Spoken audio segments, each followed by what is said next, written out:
everyone, a very warm welcome to all of you. So students, आज हम समाज से संबंधित कुछ अति महत्वपूर्ण प्रश्नों की चर्चा करेंगे।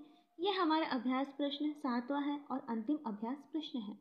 देखिए पहला प्रश्न, हमने 135 तक देख लिया था, अब 136। समाज शब्द का अर्थ होता है, जैसे कि मैंने आपको बताया था, समास का शाब्दिक अर्थ होता है संक्षेप करना या छोटा करना। तो हमारा ऑप्शन नंबर ए करेक्ट हो जाएगा। नेक्स्ट, संधि और समास में क्या समानता होती है?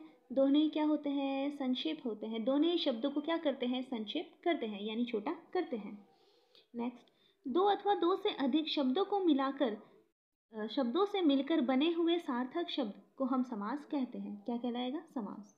जिस शब्द में उत्तर पद प्रधान होने के साथ साथ पूर्व पद तथा उत्तर पद विशेषण विशेष्य का संबंध भी होता है, जैसा कि हमें पता है विशेषण विशेष्य और उपमान उपमेय का संबंध किस समास में होता है? कर्मधारय समास के अंतर्गत होता है। तो हमारा ऑप्शन नंबर सेकंड करेक्ट होगा। नेक्स्ट क्वेश्चन, जिस समास के दोनों पद अप्रधान होते हैं, यानी दोनों पद क्या होंगे? अप्रधान। क्या होगा? तीसरा पद प्रधान होगा। तो कौन सा समास है? बहुव्रीहि समास। देखिए दोनों पद अप्रधान बता दिया, तो सीधी सी बात है, तो हमारा कौन सा पद प्रधान होगा? तीसरा ही तो होगा। नेक्स्ट क्वेश्चन, किस समास के दोनों शब्दों के समाधिकरण होने पर कर्मधारय समास होता है? तत्पुरुष समास। जैसा कि हमें पता है तत्पुरुष समास का ही भेद है कर्मधारय समास। नेक्स्ट क्वेश्चन, विशेषण और विशेष्य के योग से समास बनता है, कौन सा बनता है? कर्मधारय समास। ये क्वेश्चन छोड़ दीजिए, इसमें थोड़ा डाउट है। नेक्स्ट क्वेश्चन देखते हैं। अव्ययभाव समास का एक उदाहरण यथाशक्ति यानी शक्ति के अनुसार, कौन सा समास है? अव्ययभाव समास। कर्मधारय समास किसमें है? चक्रपाणी। चक्र है पाणी में जिसके, विष्णु। चतुर्युग्म। अब नीलोत्पल, जैसा कि है नील है जो उत्पल, नील है जो उत्पल। समास विग्रह क्या होगा? है जो करके होगा और कर्मधारय समास। उत्पल, उत्पल की विशेषता क्या है? यानी कमल की विशेषता क्या है? नीला। और माता पिता में होगा द्वंद्व समास, और वो भी होगा इतरेतर द्वंद्व। नेक्स्ट क्वेश्चन, निम्न में से किस शब्द में द्विगु समास है? राम और श्याम, इसमें क्या है? द्वंद्व। पनसेरा, पनसेरी, इसमें क्या है? द्विगु समास। चरण कमल, क्या होगा? कमल रूपी चरण। हिमालय, हिम का आल्य। नेक्स्ट क्वेश्चन, संधि और समास में क्या अंतर होता है? देखिए, संधि वर्णों का मेल होता है, जैसे कि हमें पता है, और समास क्या होता है? शब्दों का मेल। संधि में वर्ण के योग से वर्ण परिवर्तन होता है, वर्ण का मेल होता है, तो क्या होगा? वर्णों में परिवर्तन होगा। जबकि समास में ऐसा नहीं होता है, क्योंकि समास में क्या होता है? शब्दों में परिवर्तन होता है। समास में बहुत से पक्षों के बीच कारक चिन्ह अथवा समुच्चय बोधक का लोप हो जाता है, जैसे कि हमें पता है तत्पुरुष समास के अंतर्गत ऐसा होता है। उपयोग सभी अंतर। तो हमारा ऑप्शन नंबर डी करेक्ट होगा। नेक्स्ट क्वेश्चन, द्विगु समास का उदाहरण कौन सा शब्द युग्म है? देखिए द्विगु समास का क्या होगा? त्रिभुवन, क्योंकि इसमें क्या है? प्रथम पद क्या है? संख्यावाची। अब देखिए अनुधन ए, अनुधन ए, अनु उपसर्ग आ रहा है, तो हमारा क्या होगा? ये अव्ययभाव समास।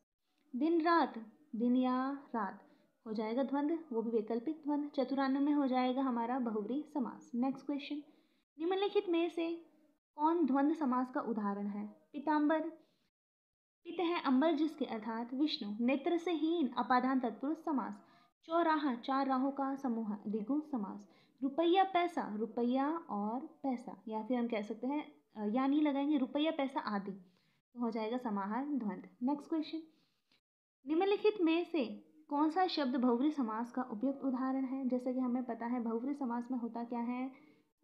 अन्य पद प्रधान होता है। निशिदिन, त्रिभुवन और पंचानन, पांच है आनंद जिसके, इसमें क्या है? द्विगु बहुव्रीहि समास।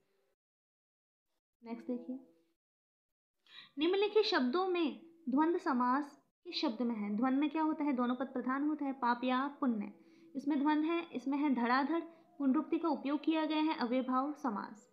कला प्रवीण, कला में प्रवीण, त्रिभुवन में है द्विगु समास। निम्नलिखित में से द्विगु समास किस पद में है? पंचवटी में क्या है? द्विगु समास, क्योंकि प्रथम पद क्या है? संख्यावाची। अभी क्या है? वन गमन, वन को गमन। आजन्म, आजन्म में है अव्ययभाव समास और है संदर्भ। नेक्स्ट क्वेश्चन, निम्नलिखित में से अव्ययभाव समास का उदाहरण कौन सा है? लेन देन आदि। सज्जन, सतधनजन, यानी क्या आ रहा है? प्रथम पद क्या आ रहा है? सत आ रहा है, तो ये कर्मधारय समास। चिड़ी को मार, ये हो जाएगा कर्म तत्पुरुष समास। और परोक्ष परधन ओक्ष, तो इसमें क्या है अव्ययभाव समास। नेक्स्ट क्वेश्चन, निम्नलिखित में से किसमें कर्मधारय समास है? जैसा कि मैंने आपको बताया था, प्रथम पद क्या होगा विशेषण, दूसरा पद होगा विशेष्य, अर्थात नीलोत्पल, नीला है जो उत्पल। ये क्वेश्चन वापस रिपीट हुआ है, रेलवे भर्ती 2013 में पूछा गया प्रश्न है और पहले भी ये प्रश्न पूछा जा चुका है। नेक्स्ट एंड लास्ट क्वेश्चन, इनमें से कौन सा द्विगु समास का उदाहरण है? जैसे कि हमें पता है द्विगु समास में प्रथम पद क्या होता है, संख्यावाची होता है। देख लीजिए संख्यावाची, अब इसमें भी संख्यावाची है, इसमें भी संख्यावाची है, परंतु हमें ये देखना है कि चतुरान का मतलब क्या होता है। चतुर है आनंद जिसके, अर्थात ब्रह्मा, तीसरा पद प्रधान है, और त्रिभुवन में क्या है द्विगु समास, यानी हमारा ऑप्शन नंबर डी करेक्ट होगा। आज के लिए बस इतना ही, मिलते हैं नेक्स्ट क्लास में। कल हम उपसर्ग पढ़ेंगे।